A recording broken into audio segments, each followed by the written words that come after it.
Um, Yeah. just so you know. All right, I'm going to share my screen. Um, I have to up front tell you, I have an abstract random, way of expressing myself. So I have to make slides because if not, it just goes off into to never land. So I've got some slides here that I'm going to walk us through. So, I want to start with context because I believe that astrology is about context. It's about observation and correlation. It's not about taking a chart and saying, you're some kind of XYZ, keyword salad of what's going on. It's about looking at, what's above and applying it to what's below. The star, I believe the stars don't control us. I think they simply reflect us and we reflect them. So that's how I work with all this. So I want to just look at a little bit of context of our current times. And I apologize if it might seem a little harsh, to some people, but I have to call it the way I see it. I can't sugarcoat, the time space that we're passing through. So, we've got climate change. We've got some of the most catastrophic weather, that the planet has seen, that any of us have seen. Lawlessness is just if you want a keyword, I think that's a keyword for what's going on. And our connection to perhaps our enemies who have infiltrated our political system. Insurrection is certainly a word that I think has come up, with all this dyslexic or collective delusion, or just collective delusion, I think is a good word for that one. Racism, you brought up the Civil War. We're dealing with issues that haven't been resolved over the past 150 years. We fought a war where more Americans died than in all other wars combined, and we're still right back at the same place again. And of course, the pandemic, which I think has really been one of the things that has, in a sense, unified us and driven us driven us into our inner world to really, visit that shadow and really reorganize and reimagine what it is that's really essential in our lives. And, you all brought up China, and China is the elephant in the room. As far as I'm concerned, it's something that needs to be paid attention to. And to me, these are the context of the times that we're passing through. So if we want to understand what's happening in this moment, these are the things that we have to take into consideration. So I use a chart that is a year earlier than the Sibley chart. I preface it by saying that, because of Pluto's highly elliptical orbit and its 248-year transit, the Pluto return is actually an 8-year or 9-year transit. It doesn't happen in 1 or 2 years. So even though the Sibley chart and the American Revolution chart that I used are a year apart, they overlap by 8 years. It's only a question of when the perfections actually occur. The reason that I like this chart is because, in my opinion, it's the only one that actually has any historical support. The Sibley chart, the Gemini rising chart, the Sagittarius rising chart are basically rectifications or speculations, and I don't want to dismiss them because I believe astrology works. So all astrology works. The question is what's the information that we're going to get from the chart that we're working with? So there's historical evidence that on July 6, 1775, in the Journals of the Continental Congress, an act was passed, they said, in our own native land in defense of the freedom that is our birthright, and which we have ever enjoyed till the late violation of it for the protection of our property, we have taken up arms. When a colony declares war, oops, I've got a typo there, sorry about that. When a colony declares war against its mother country, it severs all economic and political connections, right? On that day, the 13 American colonies ceased to be colonies. They became a sovereign and independent nation. Uh, July 4th, 1776 is an important date because it was our first birthday. The founding fathers, we had survived a year of warfare with the most powerful military force on the planet. And we finally had the confidence to say, we declared our independence. That's how I view it. I think both charts have validity, and I don't want to diminish either one. But I'm going to walk through what I'm going to do today.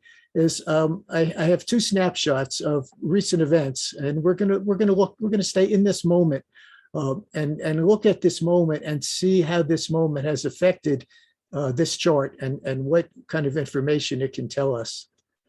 I wrote a book actually last year. It's on Amazon. It's called America at the Crossroads. Thank you, Chad. I love the crossroads bit. I agree with you 100%. And it contains a complete detailed interpretation of this chart. And I encourage you, if you'd like to know more about it, to download the ebook or get the paperback and read what I wrote. So the United States is having its Pluto return. What does that mean? Astronomically, it denotes the return of a planet to the same zodiacal point where Pluto was, where the planet was when our country was founded, or when the natal chart, when the person was born. But astrologically, we're collectively moving through a learning process. We have some ideas about it, but we really don't know what it might look like up close and personal because nobody is alive now who was around the last time it happened. So it's all pretty much guesswork. We're witnessing it, and perhaps we don't recognize what we're seeing. And that makes sense to me. That's Pluto's MO. Pluto stirs things up, fracturing our attention in many directions. But in fact, we do have some hard evidence as to what to expect. The first thing we need to understand is that what is happening is not just happening to the United States. It's happening around the world on a global scale.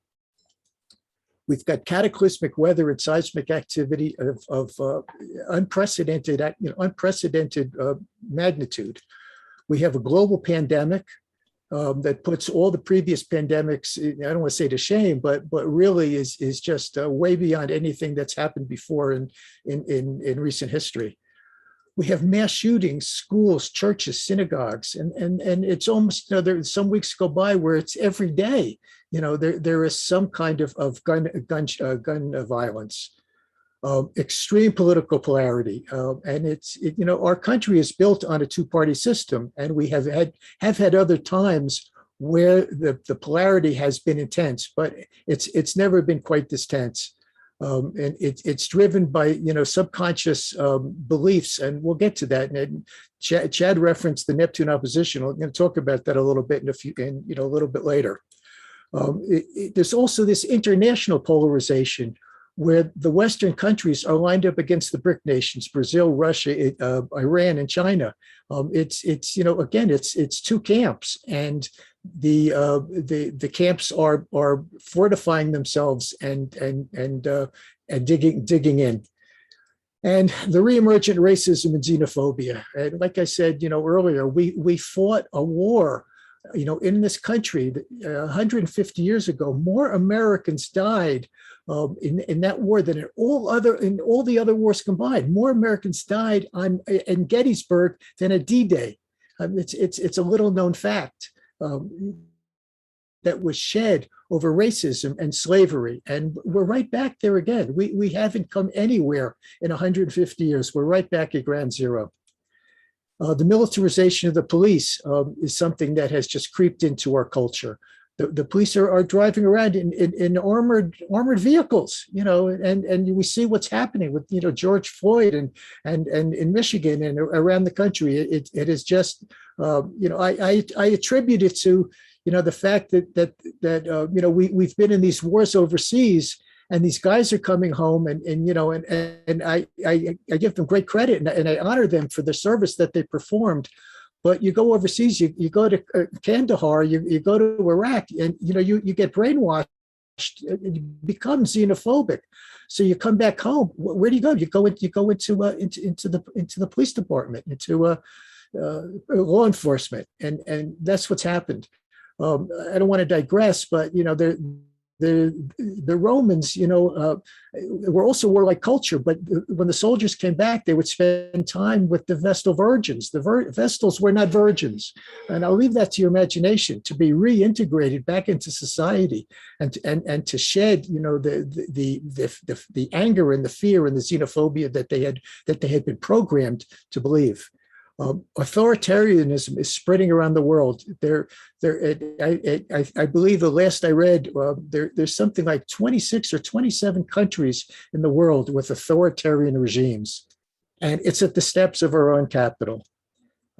These are facts that are absolutely, we cannot close our eyes to. So the US Pluto return. According to this chart, we're currently at the second of three perfections. The first one occurred synchronistically on February 18th, the day that we did the first US Pluto return panel. And it was 5 weeks after the Capitol riot.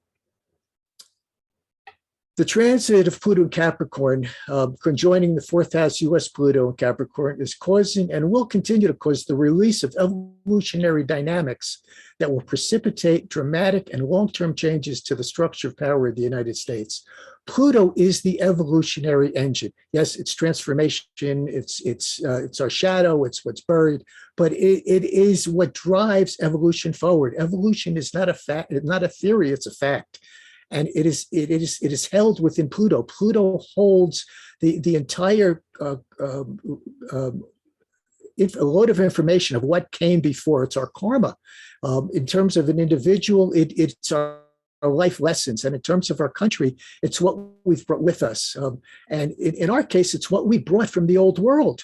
Racism and xenophobia came across on the Mayflower. We didn't start out, at Plymouth Rock as some brand new, little fledgling bird. We were just the extension of what came before, and that's what Pluto does. We keep moving forward, and it is power, but we're seeing changes to the structure of power as it fluctuates back and forth. And it's the sense of who we are. We're going to see, as we go through these charts, we're going to see aspects to the which is our ego. It's how we see ourselves. It's our self-image. And that self-image as a nation is undergoing a radical transformation. We're seeing that shadow, that Plutonian shadow is emerging. COVID and Donald Trump were homeopathic remedies for the shadow of American culture. They have brought it all out to the surface. Unfortunately, what has happened is it's given legitimacy to hate. Okay, so this is what we're dealing with. He legitimized it. The U.S. Pluto return has been in orb since January of 2019, and in 2021 it's going to perfect 2 more times. July 10th, which was just a couple of days ago, 5 weeks ago. And on Christmas Day will be the last 2 transits. So we're in the throes of it. We're dead center. It will remain in orb through 2024, as Mitchell said, until Pluto moves into Aquarius. It's an interesting synchronicity. So when did this all begin? Was it when Uranus moved into orb of its first quarter square to Pluto in 2009? And this is a printout from Solar Fire. These are just the perfections of these aspects, but they actually went into orb in 2009 and will last, as I said, through 2024 in some cases. Or was it between 2012 and 2015 when Uranus and Pluto perfected to square 7 times? Or was it in 2015, as Uranus conjoined Eris, that Donald Trump became the GOP presidential candidate and was elected president of the United States?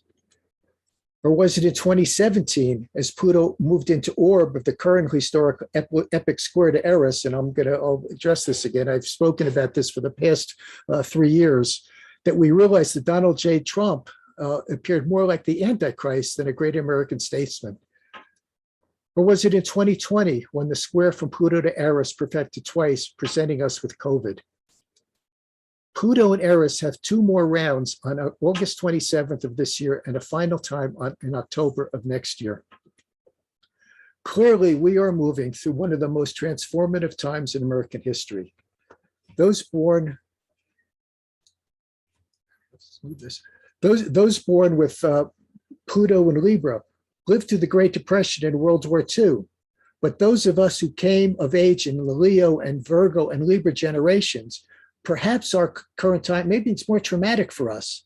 We were born in a bubble where color TV, men on the moon, and cell phones became the norm. Our parents didn't have that, and our grandparents didn't have it. They lived through the Depression. They lived through the war. They had different life experiences than us. So the first snapshot that I want to look at is the actual Capitol riot.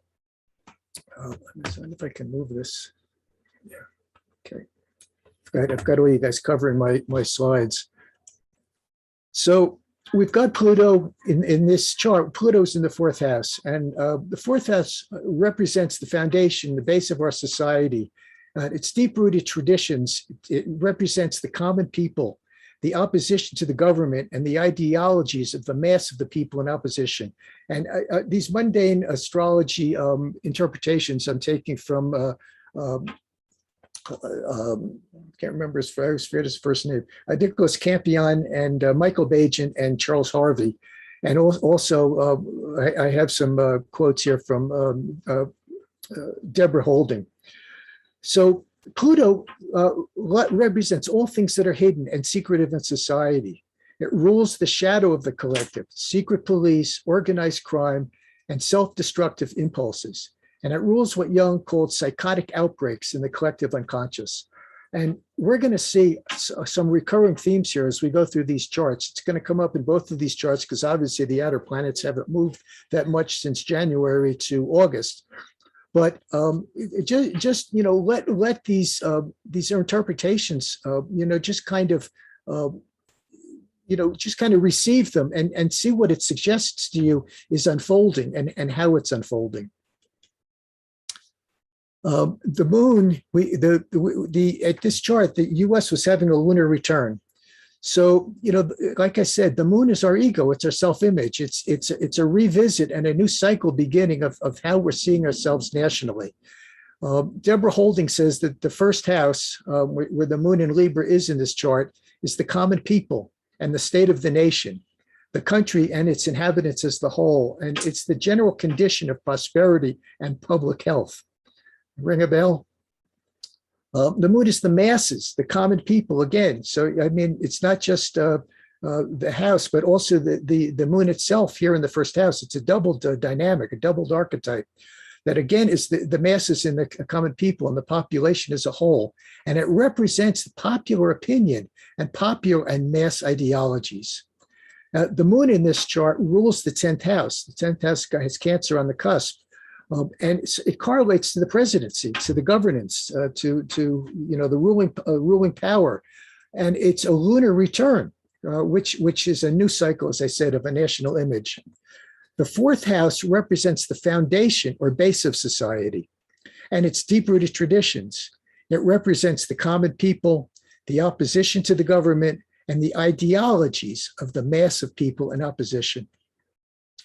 And Pluto, as I said, this is a repeat, Pluto represents everything that's hidden. We have Uranus here also squaring Pluto. Pluto squaring the moon, Pluto squaring Uranus, Uranus is squaring Pluto, got it backwards. Uranus is linked to all revolutions and innovations in society, and it's the need for a collective to permit or deny itself change.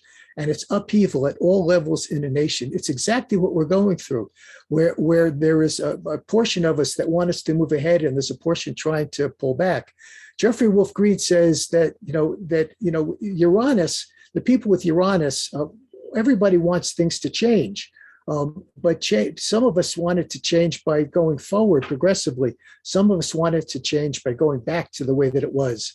One third of the people, and again, this is a generalization, but 1/3 of the people do want the progressive change, and 1/3 want the regressive change, and then there's 1/3 in the middle that are on the fence. And again, that's what we're up against, is that middle ground of I don't want to call it complacency, but non-commitment.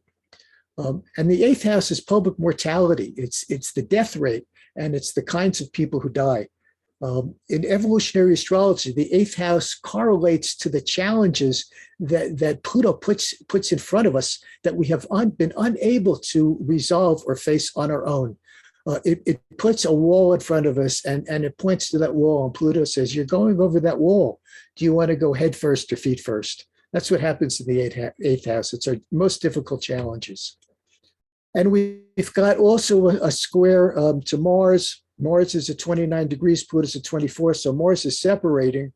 It's so it's reflecting, something that's really in the past and is moving away, but it represents the forces which hold the state together and drive it apart in terms of aggression.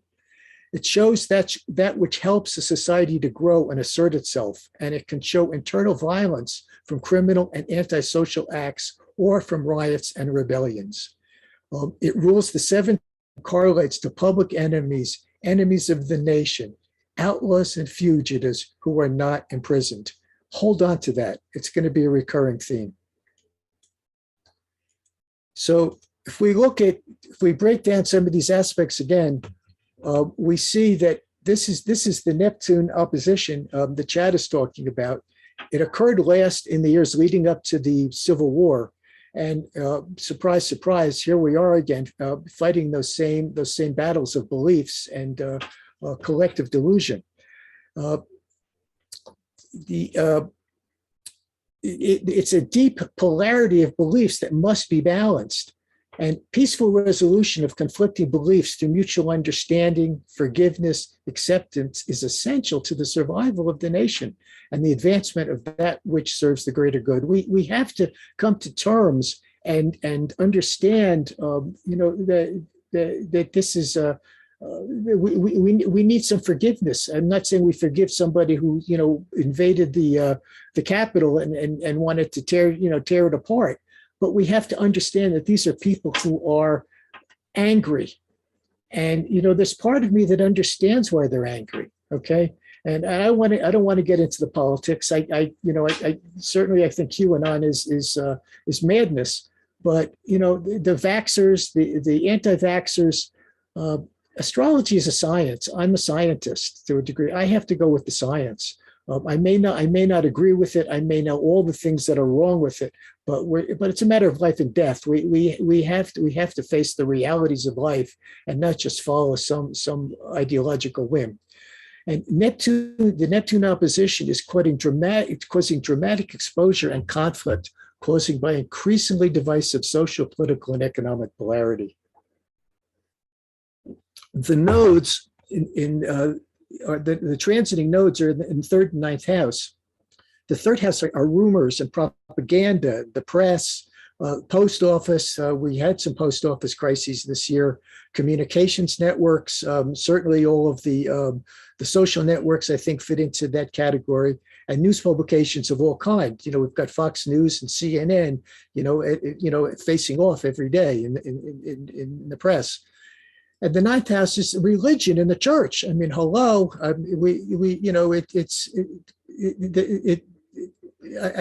don't want to get into it. Unsavory cults and dogmatic religious organizations. And it's also university, colleges, and all places of higher learning.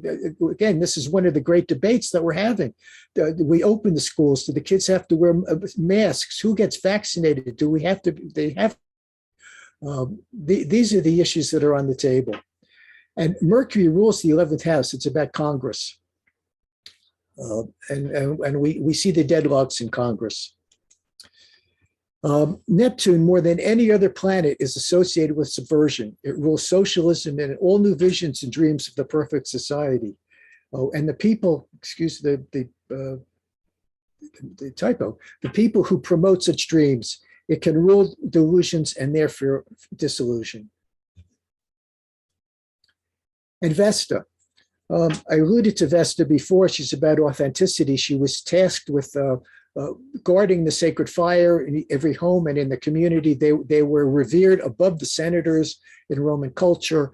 I've kind of described what, one of their roles was in that community. But it's about authenticity, and it's about our sacred commitment to self. Nationally, it's about our sacred commitment to our national self, to what's sacred, and to me, that's the U.S. Constitution. It is a sacred commitment to the rule of law. What we're going through is the greatest test of the rule of law in our history, and it speaks to the tending the sacred fire of the community, because failing to do so bodes ill for the nation as a whole. So just as an example of what's going on, I want to just kind of walk through COVID here.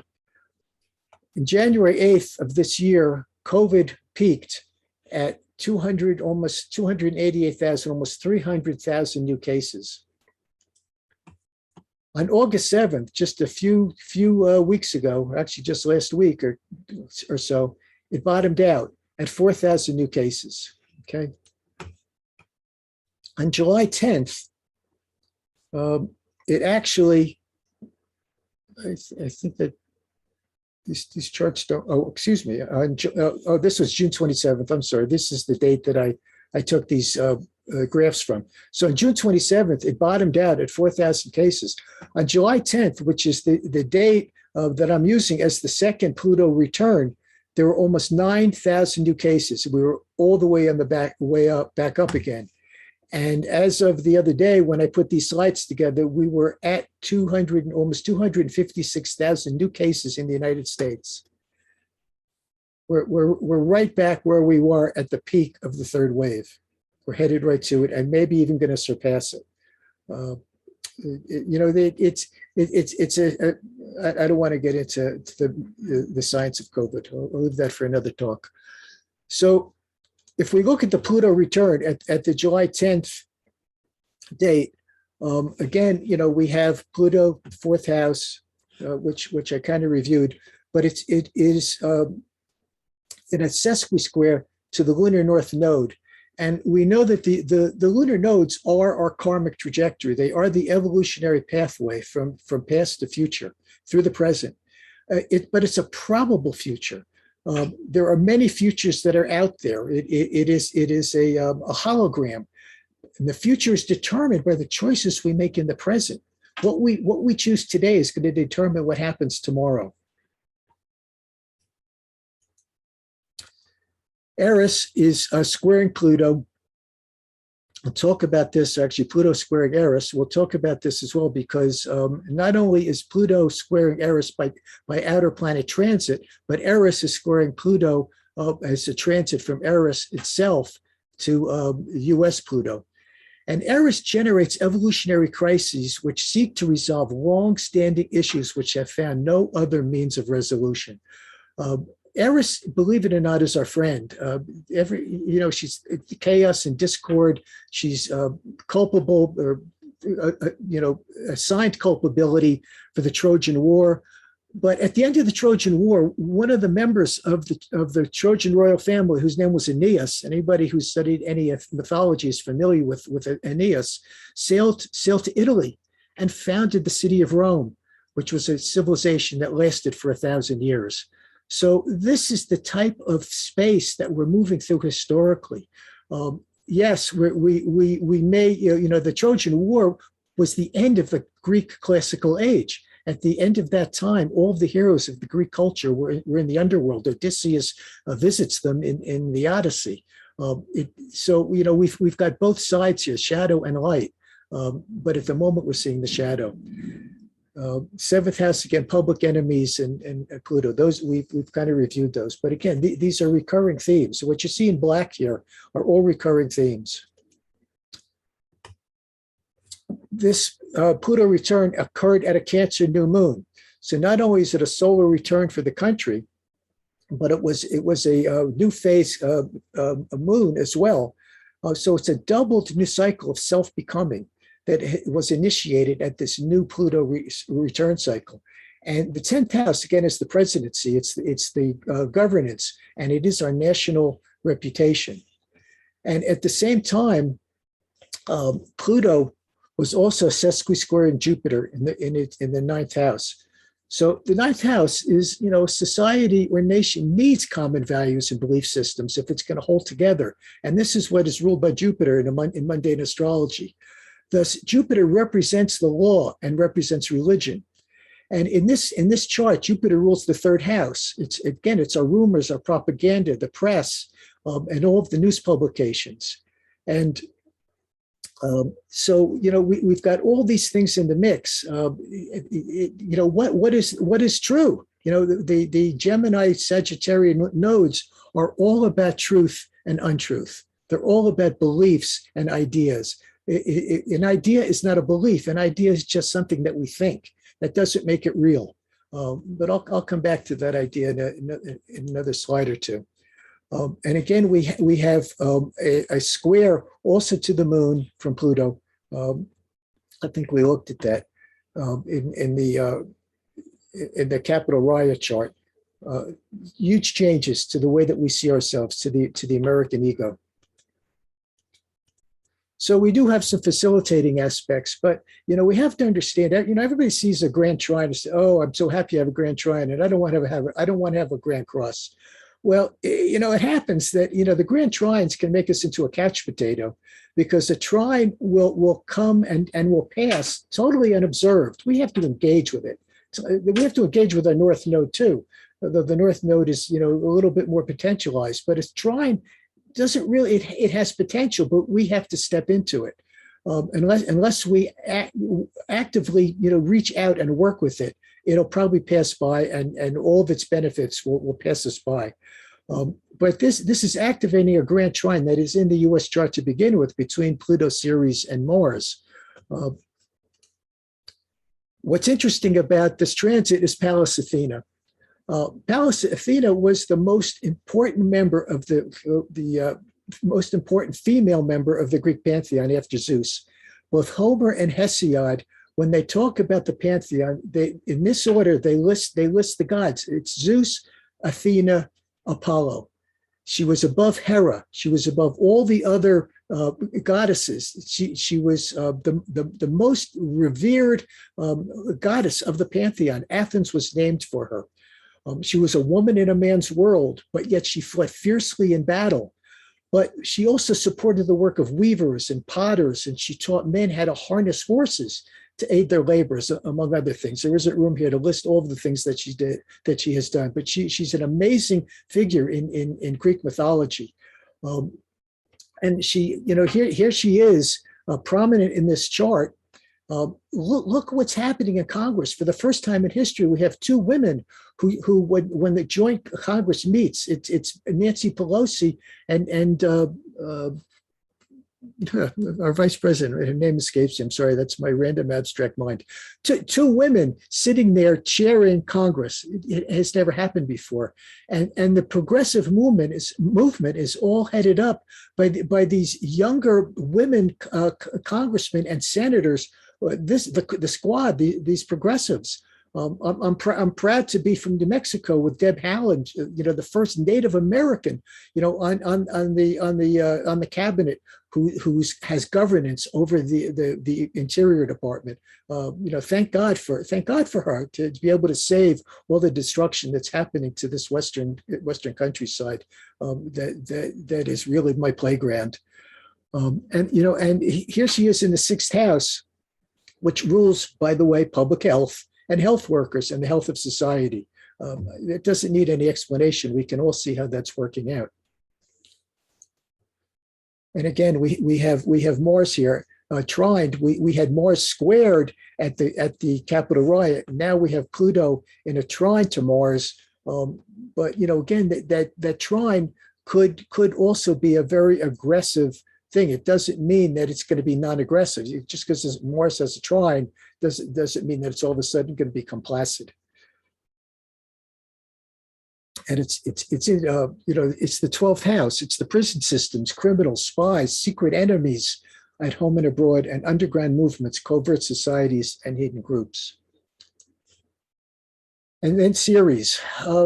Ceres, we don't have to go into the mythology. Most of us know the story of Ceres and Persephone. from an EA perspective or an astrological perspective, it correlates to our greatest personal loss. It's some loss that is unimaginable, okay? But it's also our ability to nurture ourselves and others. And this is a trine that is supportive. I think the Mars trine is also supportive because it's about our choices. And it really comes down to that North Node opposition to Neptune that we looked at, the North Node square from Sussex square from Pluto, is that we really have to look at the choices that we're making.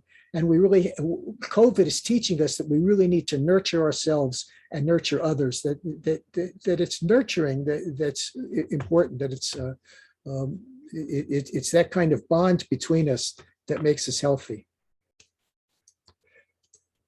So the Neptune opposition is still active.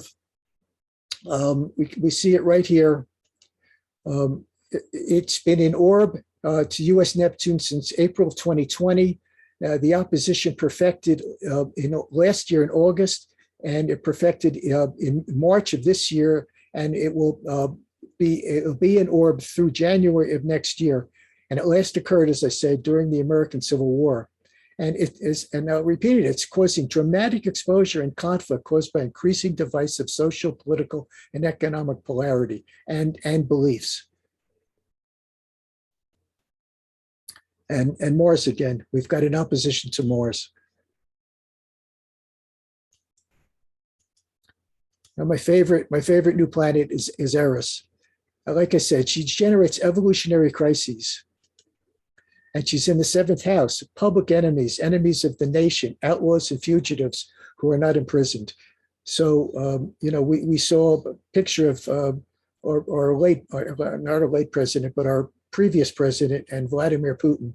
I think it's a perfect example of what this is. The last quarter square from Pluto to Capricorn, Pluto and Capricorn to Eris and Aries has not occurred in 2,700 years, since the Axial Age in 691 BCE. Okay, so crises erupt that compel evolutionary growth for the United States. And there are traumatic stresses on the country as a whole and chaotic disruption to the general welfare of the country and the people at large, as well as pressures to the forward direction of the United States. And Pallas is also active here again. As I said, she was the most important member of the Greek pantheon. She's in the 2nd house in the U.S. chart, which again represents banks, financial resources, wealth, the economy, gross national product, and also the security and insecurity of the country itself and the country's deeper priorities and values. These are all the things that are at stake and all the things that are in flux. And it could certainly be, with this inconjunct from Eris, it could certainly be an indication of economic fluctuations, and that's perhaps being polite. The lunar North Node is also in play again. We've got a trine to the North Node, and this is Eris. We're actually working, massaging the future.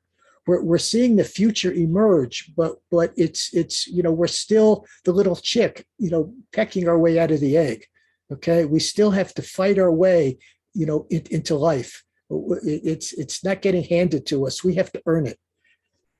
And we've got a yod from Mars and Pallas Athena to Eris as the focal point. So again, it's our choices, and it's our basically it's our strategy and our wisdom. We need to bring wisdom to bear here. She was the goddess of wisdom and strategy. Transiting Eris square to US Pluto has been in orb since 2017, going to perfect 9 times to this chart from 2026 to 2030, and it will remain in orb until 2039. So some last words just to pull this all together. We've seen tremendous changes to our freedoms and way of life as Uranus and Pluto, Uranus and Eris served up their energetic cocktails. Changes will continue as the outer planets substantiate what has been initiated. Uranus will enter Gemini in 2026. After the current Pluto return and Neptune opposition, the United States will have its Uranus return. And it's a terribly inconvenient truth that three major wars, the American Revolution, the Civil War, and World War II, occurred when Uranus was in Gemini. What we're experiencing as the cycle emerges holds up the mirror of what the next 2 decades will look like. We will not see another major outer planet conjunction until the late 2030s. The Pluto squares to Eris will be the last major astrological event until Neptune-Eris conjunctions in 2037. In the early 2040s, Uranus squares Eris and then Neptune, and those years will be a major turning point on the road ahead. The great thinkers and masters who walked the earth have all left us with the same message. We are dreaming a reality. The first Hermetic principle is that the universe is mental. We have been told over and over in too many languages to count that there's only one of us on the planet. The primal frequency that binds the universe together is love. When we realize these truths and begin to live by them, we will finally achieve what we call peace on earth. We need to make ourselves strong physically, mentally, emotionally, and spiritually. The storm clouds will dissipate. We will see a new day. It will be a golden age. If not us, then our children and our grandchildren will see it. The Pluto and Sagittarius generation will actualize the new truth, and the Pluto and Capricorn generation will harness that truth and build the new earth.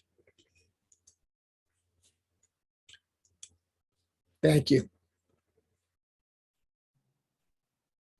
That was great, Daniel. Terrific stuff. You unmute yourself.